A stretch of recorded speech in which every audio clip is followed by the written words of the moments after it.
So welcome to all on my lecture and related to size reduction. ठीक है, कोई भी फार्मास्यूटिकल इंडस्ट्रीज में हमें कोई भी केमिकल का जब साइज़ को कम करना होता है, रिडक्शन मीन्स होता है कम करना। ठीक है, तो इसमें क्या है, किसी भी केमिकल्स या फिर कोई आपका ड्रग कंपोनेंट हो सकता है, उसको हम एक पर्टिकुलर साइज़ में ढालने के लिए बहुत सारे मेथड्स इसमें यूज़ करते हैं साइज़ रिडक्शन में। ठीक है, तो यही हम इसमें पढ़ेंगे। तो कंटेंट्स मैंने जो बनाया है, इसमें सबसे पहले हम जो डिस्कस करने वाले हैं कि साइज़ रिडक्शन कैसे होता है। ठीक है, दूसरा है ऑब्जेक्टिव्स ऑफ साइज़ रिडक्शन से हमें क्या क्या लाभ है। अगर हम किसी भी केमिकल्स, वेजिटेबल्स या किसी अदर सब्सटेंस का साइज़ रिड्यूस करते हैं फार्मास्यूटिकल इंडस्ट्रीज़ में, तो हमें क्या क्या बेनिफिट्स हैं। ठीक है, मैकेनिज्म मतलब क्या क्या मेथड्स इन्वॉल्व हैं साइज़ रिडक्शन में करने में, और कौन कौन से लॉज हैं गवर्निंग द साइज़ रिडक्शन। ठीक है, हैमर मिल, बाल मिल आपको पढ़ना है, बहुत इंपॉर्टेंट इसमें फार्मास्यूटिक्स में पूछा जाता है, हर साल पूछा जाता है। या तो आपका हैमर मिल पूछा जाएगा या बाल मिल पूछा जाएगा। नीचे के जितने भी मिल्स हैं कम इंपॉर्टेंट हैं, बट रफली आप देख सकते हैं उसको। ठीक है, तो सबसे पहले यह जो टॉपिक है फार्मास्यूटिकल इंजीनियरिंग, तो इसमें फार्मास्यूटिकल इंजीनियरिंग का हमें क्या एडवांटेज है फार्मास्यूटिकल, ठीक है, इंजीनियरिंग का। ठीक है, तो ये संबंधित किससे है, एक इंडस्ट्रियल प्रोसेस, जहाँ पे इंजीनियरिंग जुड़ा हो, जहाँ लोग कोई ना कोई इंडस्ट्रियल बेनिफिट है। ठीक है, तो it is the concern with the, किससे संबंधित है, study of industrial process in which raw material are change into pharmaceutically useful product. जिसमें क्या है, रॉ मटेरियल को हम किस में चेंज कर रहे हैं, फार्मास्यूटिकली यूजफुल प्रोडक्ट्स में हम चेंज कर रहे हैं। ठीक है,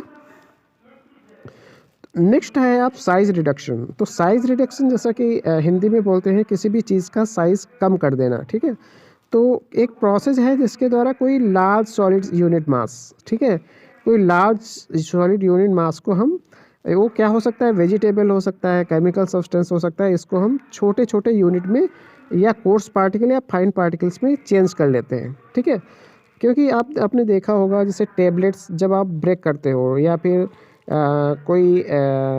आप टेबलेट पानी में डालो, तो छोटे छोटे पार्टिकल्स में क्या हो जाता है, पानी में मतलब जब ब्रेक होगा तो छोटे छोटे पार्टिकल्स निकलते हैं। एक सबका साइज़ आपने देखा होगा सेम होगा। ठीक है, तो उन पार्टिकल्स, क्योंकि टेबलेट्स आपने बहुत उन पार्टिकल्स को बाइंड किया है फिर बनाया है। ठीक है, बट उन पार्टिकल्स, जो छोटे छोटे पार्टिकल्स है, उनको बनाया किससे गया, बहुत सारे मेथड, मतलब बहुत सारे, जैसे हैमर मिल है, बाल मिल है, तो ऐसे इंस्ट्रूमेंट्स हैं जिससे क्या है, कोई भी लार्ज यूनिट मास को हमने एक पर्टिकुलर साइज़ में कन्वर्ट कर लिया। ठीक है, size reduction commonly employed in pharmaceutical industries. तो फार्मास्यूटिकल इंडस्ट्रीज में साइज़ रिडक्शन का काफ़ी इंपॉर्टेंस है। And process is also referred as communication और ग्राइंडिंग प्रोसेस। ग्राइंडिंग मतलब हम उसको ग्राइंड करते, पीसते हैं। ठीक है, तो so that's why it is also known as communication and grinding process. ठीक है, फिर है when the particle size of solid is reduce by mechanical means it is known as milling. ठीक है, तो पार्टिकल साइज, आप अगर सॉलिड का आप पार्टिकल साइज कम कर रहे हो, तो ये यहाँ पे इस मैकेनिकल प्रोसेस को बोलते हैं माइलिंग। बहुत इंपॉर्टेंट है, माइलिंग पूछा गया है। तो इसमें क्या है, सॉलिड का अगर पार्टिकल साइज आप रिड्यूस कर रहे हो by mechanically then it is known as milling. ठीक है, ध्यान रखना है, माइलिंग को यहाँ पे अंडरलाइन कर लेना है। The size reduction operation can be divided into two major categories depending on whether the material is solid और लिक्विड। ठीक है, तो साइज रिडक्शन ऑपरेशन दो भागों में डिवाइड किया गया है, डिपेंड करता है कि मटेरियल सॉलिड है या लिक्विड है। ठीक है, फिर है if the material is solid the process is called grinding और कटिंग। अगर आपका मटेरियल सॉलिड है और उसको साइज रिडक्शन कर रहे हो, तो वो कहलाएगा आपका ग्राइंडिंग और कटिंग। ठीक है, अगर लिक्विड है तो उसको बोलते हैं इमल्सिफिकेशन और एटमाइजेशन। ठीक है, तो ये क्या हो गया, आपका साइज रिडक्शन हो गया। अब हमें ज़रूरत क्यों पड़ी, क्या क्या ऑब्जेक्टिव्स हैं, अगर हम साइज रिडक्शन किसी भी केमिकल सब्सटेंस का छोटे यूनिट में कन्वर्ट करने में कर रहे हैं, तो हमें बेनिफिट क्या है, क्योंकि आप फार्मास्यूटिकल पढ़ रहे हो, तो इसमें क्या क्या यूजेज हैं। तो size reduction leads to the increase of surface area. जब साइज़ को कम करोगे तो क्या होगा, उसका सरफेस एरिया बढ़ेगा। ठीक है, और सरफेस एरिया बढ़ने का मतलब क्या है, एब्जॉर्प्शन अच्छा होगा बॉडी में। ठीक है, जैसे आपने कैप्सूल के लिए छोटे छोटे पार्टिकल बनाए तो उनका पार्टिकल साइज कम हुआ, सरफेस एरिया बढ़ा, सरफेस एरिया बढ़ा मतलब बॉडी के अंदर जब जाएगा आपके माउथ के थ्रू, अगर ऑरली ले रहे हैं तो अच्छे से एब्जॉर्ब हो जाएगा, ठीक है। फार्मास्यूटिकल कैप्सूल्स आपने पढ़ा है, डोजेस फॉर्म, ठीक है। इंसफ्लेशंस मतलब क्या है, जो भी इनहेल्ड करते हैं अस्थमा पेशेंट में, जो लंग्स में कंजेशन को कम करते हैं उनको बोलते हैं इंसफ्लेशंस, ठीक है। तो फार्मास्यूटिकल कैप्सूल्स, इंसफ्लेशंस, सपोजिटरीज आपने देखा कि जो भी आपके बहुत सारी साइट्स है सपोजिटरीज का, जैसे आपके वैजिनल या फिर नाजल या, ठीक है, उस तरह से सपोजिटरीज यूज़ करते हैं। Iron require particle size to be below 60 mm size. तो आपको अगर 60 mm साइज़ के नीचे का यूज़ करना है तो आप क्या यूज़ करोगे, ये साइज़ रिडक्शन करोगे, ठीक है। तो 60 mm साइज़ हमें सपोज 120 है तो हम रिड्यूस करके उसको 60 mm साइज़ बनाएंगे, क्योंकि सपोजिटरीज अगर ऑइंटमेंट्स बना रहे हो या इन्फ्लेमेशन बना रहे हो तो उसका साइज़ कितना होना चाहिए, 60 mm होना चाहिए, ठीक है। फिर है आपका to increase the therapeutic effectiveness of certain drugs by reducing the particle size. तो इंक्रीज द थेरापेटिक इफेक्टिवनेस होती है, जैसे आपका कोई डिसीज़ है, डॉक्टर ने प्रिस्क्राइब किया ड्रग, तो ड्रग का ज़्यादा से ज़्यादा इफेक्ट हो, इसको बोलते हैं therapeutic effectiveness of certain drugs by reducing the particle size कम जितना होगा उतना आपका फ़ायदा आपको ज़्यादा होगा, ठीक है। सिंपली कहने का मतलब है आपको ज़्यादा वो ड्रग फ़ायदा करेगी, ठीक है, या उसकी थेराप्यूटिक इफेक्टिवनेस बढ़ जाएगी, ठीक है। Size reduction producers particle in narrow side range. Size reduction के क्या होता है, पार्टिकल को एक नैरो साइज रेंज मिल जाता है, स्मॉल साइज रेंज मिल जाता है। Mixing a powder with narrow size range is easier and uniform. तो mixing a powder with narrow size range is easier and uniform मतलब क्या है, पाउडर आपने बनाया तो पार्टिकल साइज कम है तो अच्छे से आप उसको मिक्स कर सकते हो, ठीक है। Pharmaceutical suspensions require फाइनर particle size, it reduces rate of sedimentation. तो फार्मास्यूटिकल सस्पेंशन क्या रिक्वायर करता है, फाइन पार्टिकल साइज का रिक्वायरमेंट वहाँ पे है, ठीक है, जो कि रिड्यूस करता है रेट ऑफ सेडिमेंटेशन। फिर है mechanism of size reduction. Mechanism में 4 प्रोसेस आपके इंपॉर्टेंट है, impact, compression, cutting and attritions. Impact में क्या होता है, इसमें हम हैमर का यूज़ करते हैं are bar at high speed, ठीक है। तो हैमर मिल का हम इम्पैक्ट के प्रोसेस को यूज़ करते हैं। इम्पैक्ट प्रोसेस में यूज़ कौन सा मिल होता है, hammer mill. Compression, roller mill का यूज़ करके उसको हम पार्टिकल साइज को क्रश करेंगे किसके बीच में, rollers by the application of force, और उसको कंप्रेस करेंगे, दबाएंगे, ठीक है।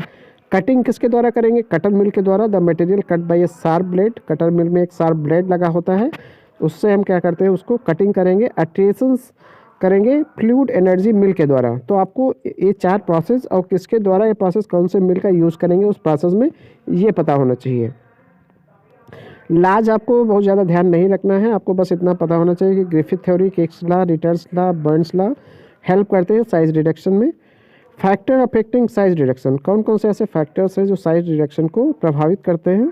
तो सिलेक्शन ऑफ मिल, सबसे पहले आप कौन सा मिल यूज़ कर रहे हो, तो it is related to feed, miller, product, safety and economics, ठीक है, कि आपका फीड कैसा है, आपका स्टार्टिंग मटेरियल कैसा है, ठीक है। अब माइल्ड प्रोडक्ट्स, आपको किस साइज़ का प्रोडक्ट चाहिए, सेफ्टी आपको कितना मेंटेन रखना है, इकोनॉमिक्स कितना आपके पास बजट है, उसके अकॉर्डिंग हम किसी भी मिल का सिलेक्शन करते हैं, ठीक है। Factors related to nature of raw material affecting size reduction, ठीक है। तो फैक्टर क्या क्या है related to nature of raw material affecting size reduction, इसमें हार्डनेस क्या होता है, it is easier to break soft material than hard material, ठीक है। Break easier to break soft material than hard, इसमें क्या होता है, हार्डनेस यहाँ पे अगर हार्ड मटेरियल तो उसको ब्रेक करने में थोड़ा दिक्कत आती है as compare to soft material, ठीक है। जैसे for iodine hammer mill is used, ठीक है। तो हार्डनेस अगर है तो उसको क्या यूज़ करोगे, आयोडीन हैमर मिल का यूज़ करोगे। फाइब्रस है, फाइब्रस टफ होता है इन नेचर, देखने में थोड़ा टफ होता है। ए soft tough material has more difficulty than a hard brittle substance. A tough material has more difficulty than hard brittle substance, ठीक है। तो यहाँ पे टफ मटेरियल को क्या करते हो आप, उसको ब्रेक नहीं कर सकते हैं, ठीक है। जैसे एग्जांपल है राफुले ginger, hair cutters can be use. तो राफुले गिंजर आपने अगर यूज़ किया, अगर आपका मटेरियल फाइब्रस है तो हम बहुत सारे कटर्स यूज़ करते हैं उसको ब्रेक करने के लिए, ठीक है। इलास्टिक स्टिकी अगर है, become soft during milling, milling process में थोड़ा सॉफ्ट होता है।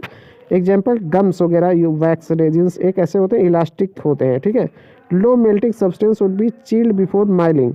तो जो लो मेल्टिंग है, जिनका मेल्टिंग पॉइंट कम है, उसको सबसे पहले ठंडा किया जाता है माइलिंग प्रोसेस को करने से पहले, ठीक है। These are milled using hammer, collider, fluid energy mill. तो अगर आपका कंपाउंड इलास्टिक स्टिकी है तो उसके लिए कौन सा मिल यूज होगा? Hammer, collider, fluid energy mill, ठीक है। मेल्टिंग पॉइंट क्या होता है? Waxy substance, fats, oils are soften during size reduction due to heat generated, ठीक है। This is avoided by cooling the mill and the substances, ठीक है। तो waxy substance, fats and oils are soften during size reduction. Size reduction के पहले क्या होता है?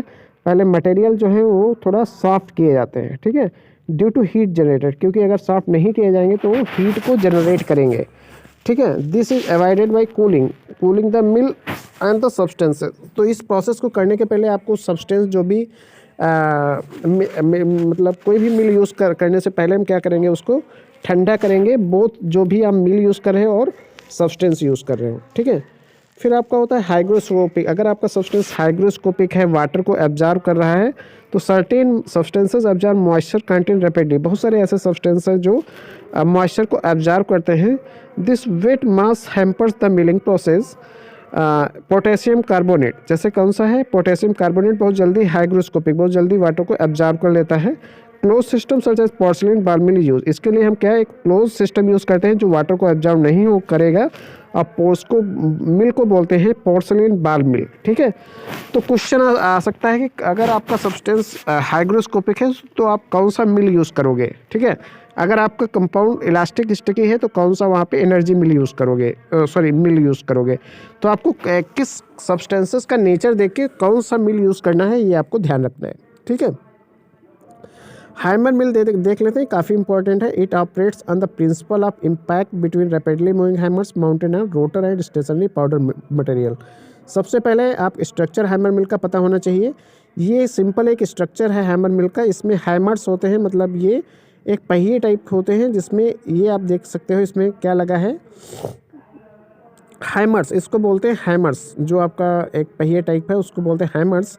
फीड इसके अंदर डाला जाता है और स्क्रीन एक लगी होती है जिसके द्वारा हमें दिखाई पड़ता है कि आपका प्रोडक्ट कितना साइज़ कितना कम हो गया है और प्रोडक्ट बाहर निकालने का एक रास्ता है यहाँ पे, ठीक है। तो आपको अब आप इसके बारे में थोड़ा लिख सकते हो कि किस प्रिंसिपल्स पे काम करता है ये। तो बिटवीन रैपिडली मूविंग हैमर्स, तो ये जो राउंड करने वाले पहिए टाइप का है इसको बोलते हैं rapidly moving hammers. Mounted and rotor में माउंटेड किए हुए हैं, ठीक है। किस में धसे हुए? ये माउंटेड बीच का पार्ट है। एंड स्टेशनरी पाउडर मटेरियल, इसमें एक मटेरियल हम डालते हैं कौन सा? जिसका साइज रिड्यूस करना है, इसको बोलते हैं स्टेशनरी पाउडर मटेरियल यूज़ करेंगे। और ये पहिए जब राउंड करेंगे तो आपके पार्टिकल ब्रेक होंगे। तो आपको क्योंकि आप हैमर यूज़ करें हो तो इसमें क्या है? इसका एक लिमिट होता है कि इस साइज़ तक आपका पार्टिकल साइज़, अगर आप कोई भी साइज़ रिड्यूस कर रहे हो तो उस केमिकल सब्सटेंस का साइज़ कितना आपको मिलेगा, ठीक है। तो इस बेस पे काम करता है। पार्ट्स आपके इसमें हैमर्स, फीड, स्क्रीन, ठीक है, और प्रोडक्ट के निकलने का एक वे होता है, रास्ता होता है। ये सारे कटिंग एजेस, ये सारे इसमें यूज होते हैं, ठीक है। तो मेटल कैजिंग, मतलब मेटल का चैम्बर आपका बाहरी इनक्लोजिंग एज सेंटर शाफ्ट को एक इनक्लोज है टू हिज 4 और मोर स्विंगिंग हैमर्स। ये जो आपके डंडे लाइक इस पे 4 से ज़्यादा हैमर्स लगे होते हैं। Lower part of casting consist of screen through which material can pass and collect in suitable receiver, ठीक है। तो एरो करके जो नीचे दिया इसके अंदर, इसके नीचे आप रिसीवर रख सकते हो जिसमें आपने जो मटेरियल को चेंज किया है वो कलेक्ट कर सकते हो, ठीक है। तो lower part of casing consist screen, आपका स्क्रीन है through which material can pass, जिसके द्वारा मटेरियल पास होता है and collected in suitable receiver. एक पर्टिकुलर रिसीवर में आप उसको कलेक्ट कर सकते हो, ठीक है। कंस्ट्रक्शन एंड वर्किंग कैसे काम करता है? हैमर मिल एसेंशियली ये स्टील ड्रम, ये बना स्टील से होता है, इसको स्टील ड्रम से बना होता है। Containing a vertical horizontal rotating shaft drum and fish hammers are mounted, ठीक है। तो इस चारों तरफ देख रहे हो ये आपका स्टील ड्रम बोलते हैं। इसके अंदर क्या है? आपके हैमर्स लगे होते हैं एक सेंट्रल माउंटेड पार्ट्स में, ठीक है, या हम शाफ्ट बोल सकते हैं, ठीक है। Drum hammers are mounted, the hammer swings on the ends are fix to the central rotor. Central rotor ये है, ये राउंड करेगा तो आपके हैमर्स ये क्या करेंगे, राउंड करेंगे। Rotor is rotated high speed, ये जो आपके हैमर्स हैं बहुत हाई स्पीड से रोटेट होते हैं। इनसाइड द ड्रम, जो स्टील का इसके अंदर, ठीक है, material is fed into the feed hopper, ठीक है, जिसके द्वारा जो पार्टिकल्स कम का साइज़ क्या होगा, जब ये ब्रेक करेगा तो आपका साइज़ रिड्यूस हो जाएगा, ठीक है। The material is put into the hopper which is connected with the drum, ठीक है। मटेरियल किस में हम डालेंगे, पुट इनटू द हॉपर, ठीक है, hopper and connected with the drum. Material is powdered and the desired size due to the fast rotation of hammers and is collected under the screen, ठीक है। तो screen यहाँ पे collect होगा, screen के through आपको दिखेगा कि आपका साइज़ कितना मिल रहा है आपको, ठीक है। द ऑपरेटेड थ्रू आरपीएम इसका होता है 1000 से 2500 आरपीएम राउंड पर मिनट्स, ठीक है, इतना फास्ट ये चलता है। For reduction of large size particles, ठीक है, लार्ज पार्टिकल साइज को रिड्यूस करने के लिए high speed rotor use 10,000 RPM size, ठीक है। तो हाई स्पीड के 10,000 आरपीएम मतलब 1 मिनट में 10,000 राउंड करेगा वो, ठीक है। यूजेस क्या है, brittle material best fractures by the impact from blunt hammers and fibrous material reduce by cutting edges, ठीक है। तो इसमें हमें मेन जो यूज़ है कि पार्टिकल साइज को हम रिड्यूस कर रहे हैं, ठीक है। एडवांटेज क्या है, इसका एक्शन रैपिड है, काम बहुत फास्ट करता है। Capable of grinding many different types of material, बहुत सारे टाइप्स मटेरियल को आप ग्राइंड कर सकते हो। Easy to install and operate, आप कोई भी इसको हैंडल कर सकता है। Operation is continuous. Little contamination of products with metal abroad from the mill is surface move against each other. Particle size of material to be reduce easily control by changing the speed of the rotor, hammer type, shape and size of the screen. तो इसमें क्या है, hammer size इस advantage अच्छे हैं जिससे आप handle कर सकते हो। बहुत सारे टाइप्स के मटेरियल्स के साइज़ को रिड्यूस कर सकते हो, ठीक है। स्पीड को इसके आप कंट्रोल कर सकते हो, ठीक है। हैमर टाइप्स, बहुत सारे हैमर टाइप्स होते हैं। तो हैमर टाइप्स मतलब क्या है, इसके अंदर जो हैमर्स लगे हैं ये डिफरेंट टाइप्स के होते हैं, ठीक है। इसके अंदर डिफरेंट टाइप्स का यूज़ करके आप किसी भी सब्सटेंस का साइज़ रिड्यूस कर सकते हो।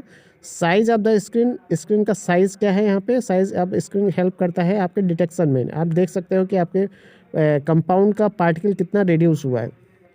डिसएडवांटेज है इसका कि बिल्डअप ड्यूरिंग मिलिंग, हीट इसके अंदर जनरेट होती है। सबसे ज़्यादा इसका जो डिसएडवांटेज है कि जब भी ये काम करेगा इसके अंदर हीट जनरेट होती है। देयरफॉर प्रोडक्ट आपके चांसेस होते हैं कि प्रोडक्ट ब्रेक हो जाने के, ठीक है। तो यहाँ पे यही इसका ड्रॉबैक्स है कि हीट इसके अंदर बन जाती है जब ये काम करता है।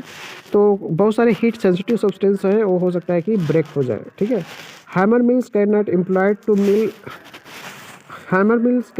Employed to mill sticky fibers and hard materials. इसके अंदर आप milky sticky fibers hard material use नहीं कर सकते हो, ठीक है। स्क्रीन में गेट क्लॉक्ड, स्क्रीन कभी कभी क्या हो सकती है, ये क्लॉक हो सकती है, ठीक है, आपको दिखेगा नहीं स्क्रीन से, ठीक है। तो ये इसके साइड डिसएडवांटेज है या साइड इफेक्ट है, ठीक है। तो काफ़ी इंपॉर्टेंट आपको ये हैमर मिल आना चाहिए। दूसरा है आपका बॉल मिल। ये किस बेस पे काम करता है, principle of impact and attrition between rapidly moving balls and powder material. इसके अंदर बाल्स बहुत सारे आपको मिलेंगे। ये बाल्स क्या होते हैं, मूव करते हैं, इसके अंदर कंपाउंड भरा जाता है enclose in A hello cylinder, एक हालो सिलेंडर के इंस्ट्रूमेंट के अंदर, ठीक है। पार्ट्स किससे मिलके बना होता है, hollow cylinder mounted a metallic frame such it can be rotated along a longitudinal axis. तो एक एक्सिस होता है, चारों तरफ से घेरा होता है, इसको हालो सिलेंडर बोलते हैं। इसके अंदर बहुत सारे बॉल्स टाइप के प्रेजेंट होते हैं, ठीक है। तो ये बाल्स का अपना अलग तरीके से काम करना है। Low speed with sliding, high speed with centrifuging and high speed with cascading, 3 type के इसके अंदर बाल्स यूज़ होते हैं। पार्ट्स की बात करते हैं तो हालो सिलेंडर माउंटेड है मेटेलिक फ्रेम, चारों तरफ से मेटेलिक फ्रेम से घिरा होता है और ठीक है, can be rotated along with longitudinal axis, या तो एक एक्सिस के चारों तरफ ये घूमेगा, तो हो सकता है इसका स्फेरिकल टाइप के आपके हालो सिलेंडर यूज़ कर सकते हो। 3 आपके नीचे दिए हुए हैं 3 ठीक है टाइप्स के। तो इसमें कोई ज़रूरी नहीं कि आपका ये मतलब क्या है, ये इस तरह का हो फिगर बाल मिल का जो दिया है, इसमें आप नीचे के 3 यूज़ कर सकते हो जो एक एक्सिस के चारों तरफ राउंड करते हैं, ठीक है। Cylinder content ball occupying 50% of mill volume and weighted of ball is constant, ठीक है। Weighted of ball is constant, size depends on the feed quantity and diameter of mill. ठीक है, वर्किंग क्या होता है इनका, at low speed the ball roll over each other with attrition, attrition होता है रबरिंग एक्शन को बोलते हैं, will the predominate mode of action. ठीक है, एक एक्सिस के चारों तरफ को राउंड करता है, this in ball mill impact attrition both are responsible size direction, दो चीज़ें हैं, अट्रिएशंस रबिंग एक्शन। ठीक है, यह हेल्प करता है यहाँ पे साइज़ को कम करने के लिए। एडवांटेज क्या है, वेरी फाइन पाउडर आप इससे प्राप्त कर सकते हो। वेट आपका अगर कंपाउंड वेट है या ड्राई है, दोनों प्रोसेस में यूज़ कर सकते हो। ठीक है, toxic substance can be ground, जो थोड़ा टॉक्सिक सब्सटेंस है जो सेफ़ नहीं होते, अनसेफ है, उनको भी आप ग्राउंड कर सकते हो। सिलेंड्रिकल इज क्लोज सिस्टम, क्योंकि आपका सिस्टम पूरा क्लोज है। Installation operation and labour cost are low, कोई भी इसको हैंडल कर सकता है। तो इसका जो इंस्टॉल करने का है, चलाने का है, ऑपरेट करने का है, और लेबर कास्ट, इसको चलाने के लिए हमें कम जो भी उसमें काम करते फार्मा इंडस्ट्रीज़ में जो भी ह्यूमन रिसोर्सेज काम करते हैं, आपको लो कास्ट पे मिल जाएंगे। ठीक है, डिसएडवांटेज क्या है, the ball mill is very noisy machine, ये काम जब करती है तो आवाज़ बहुत आती है, ये इसका डिसएडवांटेज है। स्लो प्रोसेस, इसमें प्रोसेस थोड़ा कम, मशीन का स्लो काम करती है। Soft fibrous material can not be made by ball mill, कोई सब्सटेंस ऐसा है जो सॉफ्ट है और फाइबरस है, तो इसके अंदर उसका हम साइज रिडक्शन नहीं कर सकते। यूजेस है, यूजेस की बात करते हैं, stainless steel are preferred in the production of ophthalmic and parental products. तो स्टेनलेस स्टील का हम किस में यूज़ करेंगे, प्रोडक्शन ऑफ ऑप्थेल्मिक जो आँख से संबंधित है, और पैरेंटल प्रोडक्ट्स जो आपने इंजेक्शन आप लगाते हो IVIM, तो उससे रिलेटेड किसी भी चीज़ का अगर पार्ट की रिड्यूस करना है तो हम स्टेनलेस स्टील यूज़ करेंगे। Ball mill at low speed is use for milling dyes, pigment and insecticide, बहुत सारे डाइज होती है, पिगमेंट्स होते हैं, इंसेक्टिसाइड होते हैं, साइज के रिडक्शन में हम बाइलिंग मिल का यूज़ कर सकते हैं। ठीक है, आप नीचे के पढ़ सकते हो अपने आप। ठीक है, लेकिन जो इम्पोर्टेंट था वो मैंने कवर किया यहाँ पे। इसमें से आपका बॉल मिल या फिर हैमर मिल आना ही आना है, और साइज रिडक्शन के एडवांटेज और साइज रिडक्शन होता क्या है, इस पे आपको फोकस करना है। ठीक है, thank you for all for watching this lecture. अगर आपको कहीं भी कोई प्रॉब्लम आता है तो आप डायरेक्टली मैसेज कर सकते हो, ठीक है, या कमेंट कर सकते हो, जो भी है। ठीक है, सो थैंक्स फॉर वाचिंग।